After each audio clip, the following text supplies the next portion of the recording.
ನಮಸ್ಕಾರ, ನನ್ನ ಸವಾರಿ ಯೂಟ್ಯೂಬ್ ಚಾನಲ್ಗೆ ಸ್ವಾಗತ. ಇದು ನನ್ನ 2ನೇ ವಿಡಿಯೋ. ಪ್ಲೀಸ್ ಸಪೋರ್ಟ್ ಮಾಡಿ.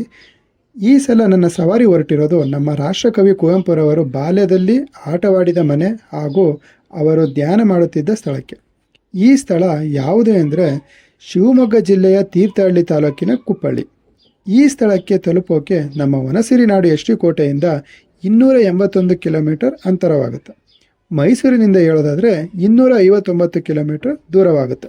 ಈ ಜಾಗದ ಬಗ್ಗೆ ತಿಳ್ಕೊಳ್ಳೋಕ್ಕಿಂತ ಮುಂಚೆ ನಮ್ಮ ರಾಷ್ಟ್ರಕವಿ ಕುವೆಂಪುರವರ ಬಗ್ಗೆ ಕಿರುಪರಿಚಯದೊಂದಿಗೆ ಅವರ ಮನೆಗೆ ಹೋಗುವ ಕಾಲು ದಾರಿಯಲ್ಲಿ ಹೋಗ್ತಾ ತಿಳ್ಕೊಳ್ಳೋಣ ಬನ್ನಿ.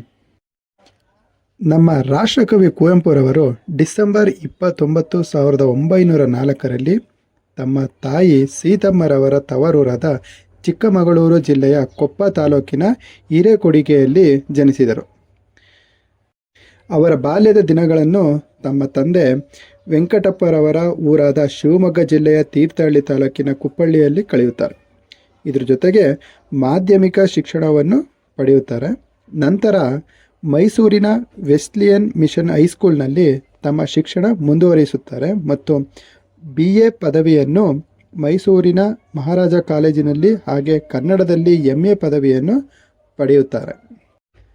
ನಮ್ಮ ಕನ್ನಡದ 2ನೆಯ ರಾಷ್ಟ್ರಕವಿಯವರು ಜ್ಞಾನಪೀಠ ಪ್ರಶಸ್ತಿಯನ್ನು, ಕೇಂದ್ರ ಸಾಹಿತ್ಯ ಅಕಾಡೆಮಿ ಪ್ರಶಸ್ತಿಯನ್ನು ಮೊಟ್ಟ ಮೊದಲ ಬಾರಿಗೆ ಕನ್ನಡಕ್ಕೆ ತಂದುಕೊಟ್ಟವರು.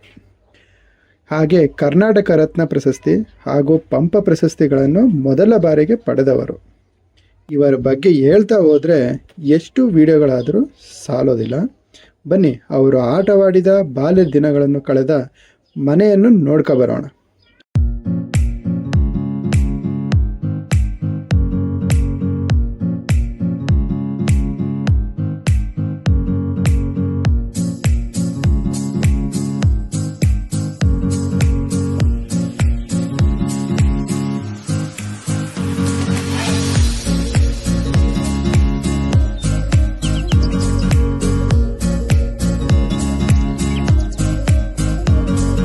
ಇನ್ನೊಂದು ವಿಷಯ ಏನಪ್ಪ ಅಂದರೆ, ಮನೆ ಒಳಗೆ ಯಾವುದೇ ರೀತಿ ವಿಡಿಯೋ ತೆಗೆಯೋಕ್ಕೆ ಪರ್ಮಿಷನ್ ಇಲ್ಲ.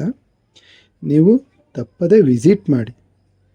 ಅಲ್ಲಿ ಮನೆ ಒಳಗೆ ಅವರು ಯೂಸ್ ಮಾಡಿದಂಥ ವಸ್ತುಗಳಾಗಿರ್ಬೋದು, ಅವರು ಬರೆದಿರುವ ಪುಸ್ತಕಗಳಾಗಿರ್ಬೋದು ಎಲ್ಲ ಇದೆ, ನೋಡ್ಬೋದು.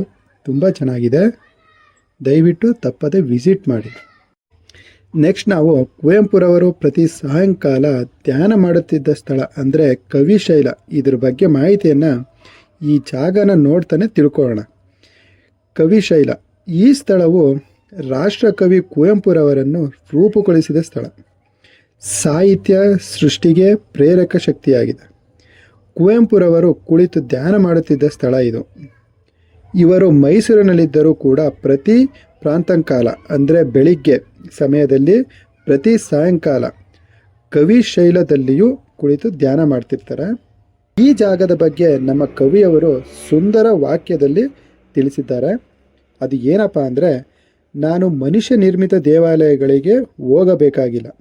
ಪ್ರಕೃತಿ ಅಲ್ಲಲ್ಲಿ ಆಗಾಗ ದಾನ ಮಾಡಿರುವ ಭವ್ಯ ಸುಂದರ ದೃಶ್ಯಗಳು ನನ್ನ ಕಲ್ಪನೆಯಲ್ಲಿ ಸರಿಯಾಗಿರುವುದರಿಂದ ನಾನು ಬಯಸಿದಾಗ ಅವುಗಳು ದರ್ಶನವಾಗುತ್ತದೆ. ಆ ದರ್ಶನಗಳ ಮುಂದೆ ನರನಿರ್ಮಿತ ದೇವಾಲಯಗಳು ಕ್ಷುದ್ರವಾಗುತ್ತದೆ. ಉಳಿದ ಹಿರಿಮನೆ ಹರಿಮನೆಗಳೆಲ್ಲ ಮಾತಂತಿರಲಿ ಎಂದು ಪ್ರಕೃತಿಯನ್ನು ವ್ಯಾಖ್ಯಾನಿಸಿದ್ದಾರೆ ಇವರು. ಆದರೆ ಈಗ ನಮ್ಮ ರಾಷ್ಟ್ರಕವಿ ಕುವೆಂಪುರವರು ಕವಿಶೈಲ ನತ್ತಿಯ ಮೇಲೆ ನಿಶ್ಲೇಜವಾಗಿ ಮಲಗಿದ್ದಾರೆ. ಅಂದರೆ ನವೆಂಬರ್ 11, 1994 ನಮ್ಮ ರಾಷ್ಟ್ರಕವಿ ಕುವೆಂಪುರವರು ನಿಧನರಾಗುತ್ತಾರೆ.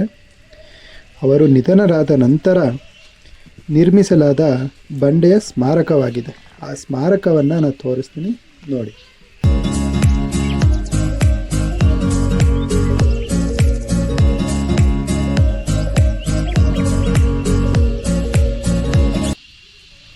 ನನಗೆ ಗೊತ್ತಿರೋಷ್ಟು ಮಾಹಿತಿಯನ್ನು ಈ ವಿಡಿಯೋ ಮುಖಾಂತರ ತಿಳಿಸ್ಕೊಟ್ಟಿದ್ದೀನಿ. ಇದೇ ರೀತಿ ಹೆಚ್ಚಿನ ವಿಡಿಯೋಗಳಿಗೆ ತಪ್ಪದೆ ನನ್ನ ಸವಾರಿ ಯೂಟ್ಯೂಬ್ ಚಾನಲ್ನ ಸಬ್ಸ್ಕ್ರೈಬ್ ಮಾಡಿ, ಹಾಗೆ ಶೇರ್ ಮಾಡಿ. ವಂದನೆಗಳು.